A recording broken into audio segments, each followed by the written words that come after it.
Can you hear me? Can you hear everything? Yeah? Okay. Yeah, I must apologise. You can see the odd bits of water. I just dropped a right boob. I went to the toilet, and when you're my age, 69, it's best to sit down and have a wiggle like a woman because you get the dribblings all on your trousers. And I sat down, and then I went to the sink, and the bleeding sink, I pressed the tap, and it's just shot all over me. So, honest, I haven't piddled myself. Okay, right.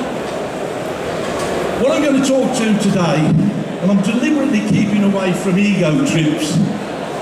Over the years, I've noticed a lot of people talk, and what they show is a lot of photographs of great big fish from waters that you can't fish, methods you can't afford, and really, it's an ego. That's up to them.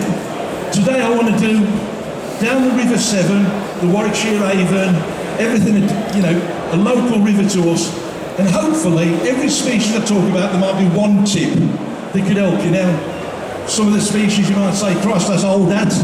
But I'm hoping that every one of you might just pick up one tip that'll catch you another couple of fish this coming year. Okay?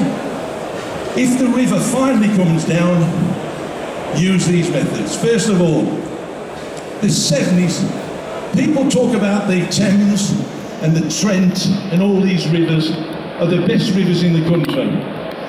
The Trent might be the best for big chum and big barbel. The Thames might be the same, but I'll tell you something now. The River Severn, for its variety, is still the number one. Right from the top, right down to the bottom end, there's an incredible varieties of species, and they're all only sort of 60, 70, 80 miles maximum away from you. So make the most. It's an incredible river system. It's got the Team, the Warwickshire Avon, again a tributary of the Severn, and we'll start coming down. First of all, right at the top end, what a beautiful fish. And I hear people say, I've never caught a grayling, Des. And I think, why?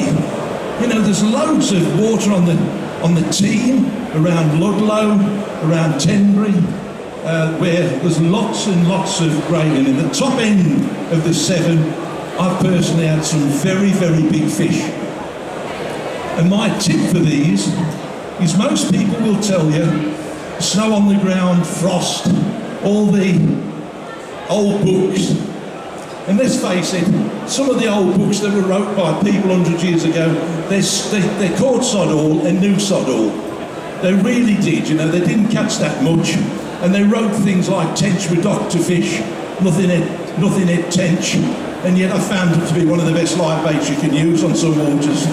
And grayling in winter, only catch them in the winter. No. In the summer, I remember a mate of mine, Simon Millers, introduced me to summer fishing for grayling, and I tell you something now, sod the snow and the rain and the bumpy rivers. You go there in June, July, start the season on grayling. They are unbelievable. They're like any other species, when the water's warm, they want to feed. Now let me tell you something about a grayling.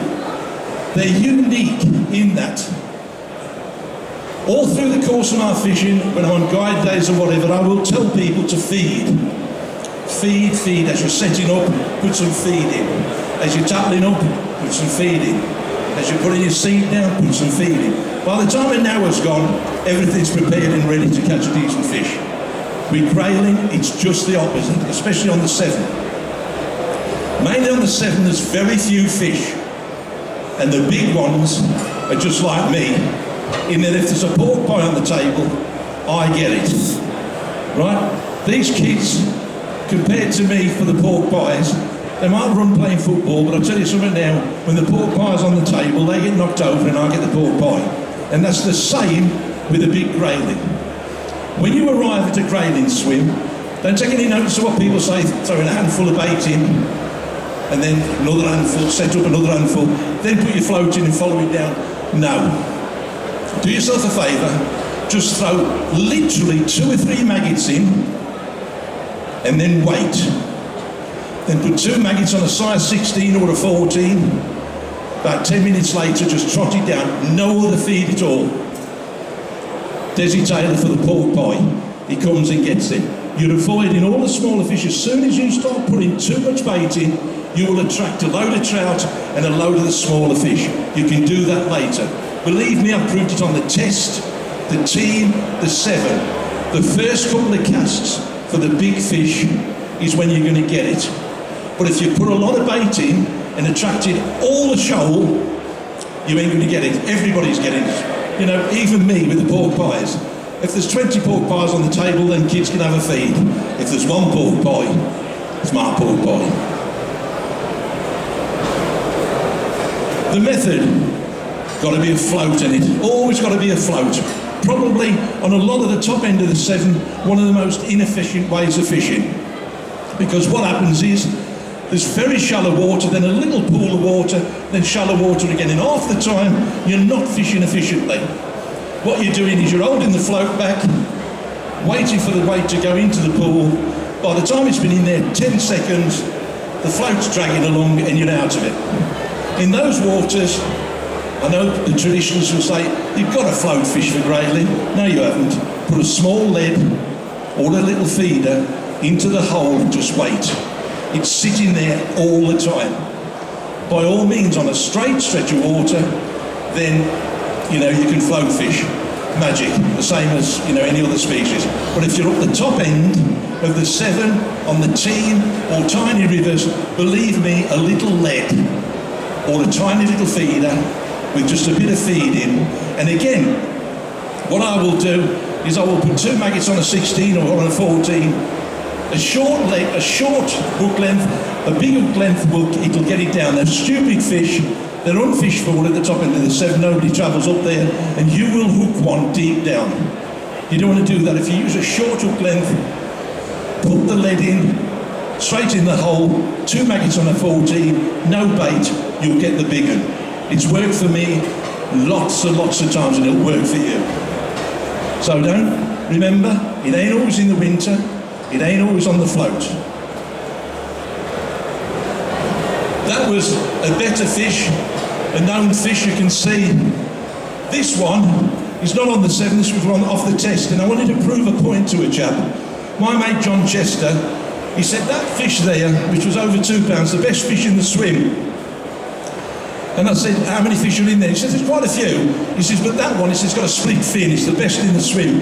And I said, all right, I said, let's see if we can nail it. I put no bait in it all. I put the float in, 2 maggots on a size 14, trotted it down it went. He said, is that the bottom? No, it's that one. First cast. Now, there was no great skills. I ain't either marks on the float. All I did was I gave it no food. The big one came for the pork pie. So I hope that's helped you catch a big grayling. Well, have we been lucky on the 7? Otters, the only thing that favour that otters have done for us is they've called like hell the barbel, and the big advantage has been these things on the 7 and all the smaller rivers is that even on the Avon, the chub have got bigger. They really have. I can remember when a 5-pound chub off the 7 was a massive fish. Now it's 6 and 7 pound. You know, in reality you could get a 7 pounder, which is absolutely incredible for the 7 when you consider that 3 and 4 and 5 pound was a bloody big fish years ago. And that is solely because there's less barbel and there's less fish.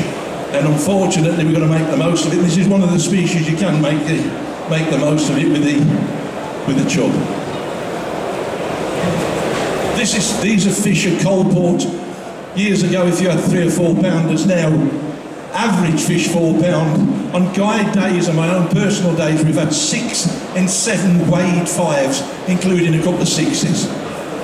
And the only reason we're catching them is because they're there now, which is incredible. They weren't there before. People will say they were. People will say otters have had no effect. This is one of the good sides, if you like. The effect it has is that the barbel have gone down in numbers and the chub have come back. So, you know, as a specialist angler, I have to make the most of what's left.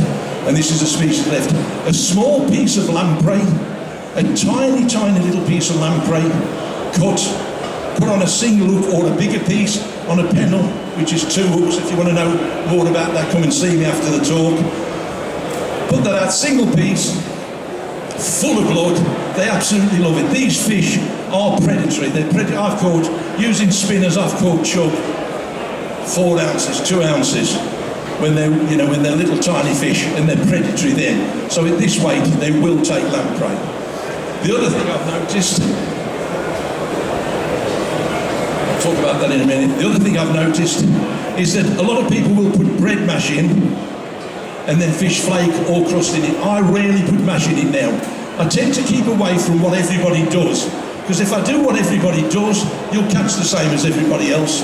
And most people are moaning about the catch sod oil, so why would I want to do what they do? Okay?